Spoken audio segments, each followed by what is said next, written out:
Part 7. Maneuvering.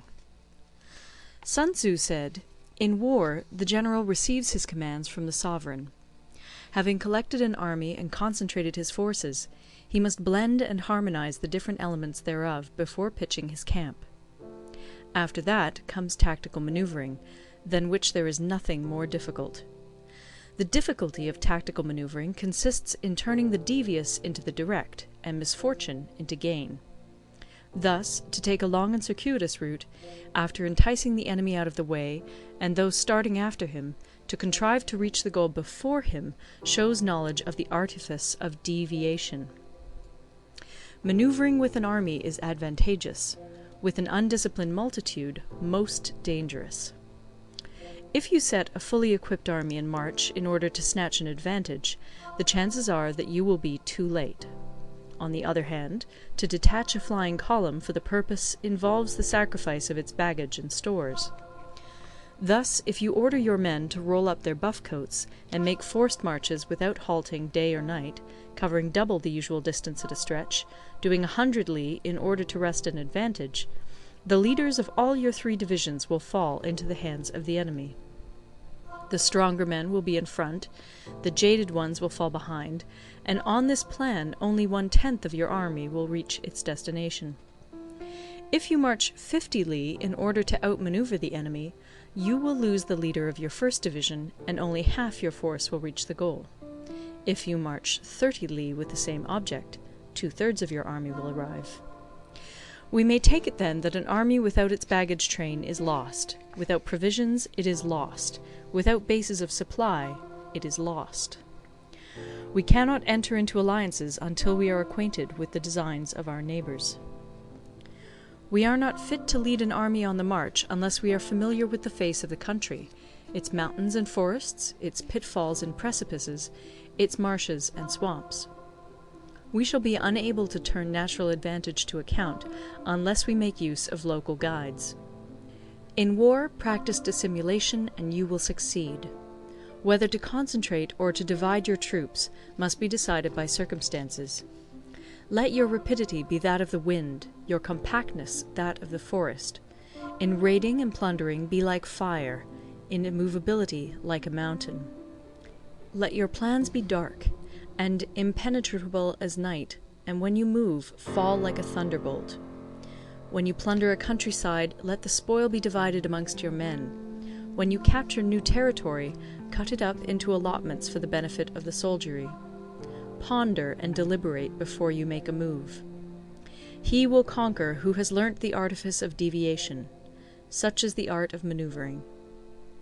The Book of Army Management says, "On the field of battle the spoken word does not carry far enough. Hence the institution of gongs and drums. Nor can ordinary objects be seen clearly enough. Hence the institution of banners and flags. Gongs and drums, banners and flags, are means whereby the ears and eyes of the host may be focused on one particular point." The host thus forming a single united body, it is impossible either for the brave to advance alone, or for the cowardly to retreat alone. This is the art of handling large masses of men. In night fighting, then, make much use of signal flyers and drums, and in fighting by day, of flags and banners, as a means of influencing the ears and eyes of your army. A whole army may be robbed of its spirit; a commander-in-chief may be robbed of his presence of mind. Now, a soldier's spirit is keenest in the morning; by noonday it has begun to flag, and in the evening his mind is bent only on returning to camp. A clever general, therefore, avoids an army when its spirit is keen, but attacks it when it is sluggish and inclined to return. This is the art of studying moods. Disciplined and calm, to await the appearance of disorder and hubbub amongst the enemy. This is the art of retaining self-possession. To be near the goal while the enemy is still far from it, to wait at ease while the enemy is toiling and struggling, to be well fed while the enemy is famished, this is the art of husbanding one's strength. To refrain from intercepting an enemy whose banners are in perfect order, to refrain from attacking an army drawn up in calm and confident array, this is the art of studying circumstances. It is a military axiom not to advance uphill against the enemy, nor to oppose him when he comes downhill. Do not pursue an enemy who simulates flight. Do not attack soldiers whose temper is keen. Do not swallow bait offered by the enemy. Do not interfere with an army that is returning home. When you surround an army, leave an outlet free. Do not press a desperate foe too hard. Such is the art of warfare. End of Part 7. Part 8. Variation in Tactics. Sun Tzu said, "In war, the general receives his commands from the sovereign, collects his army, and concentrates his forces. When in difficult country, do not encamp. In country where highroads intersect, join hands with your allies. Do not linger in dangerously isolated positions. In hemmed-in situations, you must resort to stratagem. In desperate position, you must fight. There are roads which must not be followed, armies which must not be attacked, towns which must not be besieged, positions which must not be contested, commands of the sovereign which must not be obeyed." The general who thoroughly understands the advantages that accompany variation of tactics knows how to handle his troops. The general who does not understand these may be well acquainted with the configuration of the country, yet he will not be able to turn his knowledge to practical account. So, the student of war who is unversed in the art of war of varying his plans, even though he be acquainted with the 5 advantages, will fail to make the best use of his men. Hence, in the wise leader's plans, considerations of advantage and of disadvantage will be blended together. If our expectation of advantage be tempered in this way, we may succeed in accomplishing the essential part of our schemes.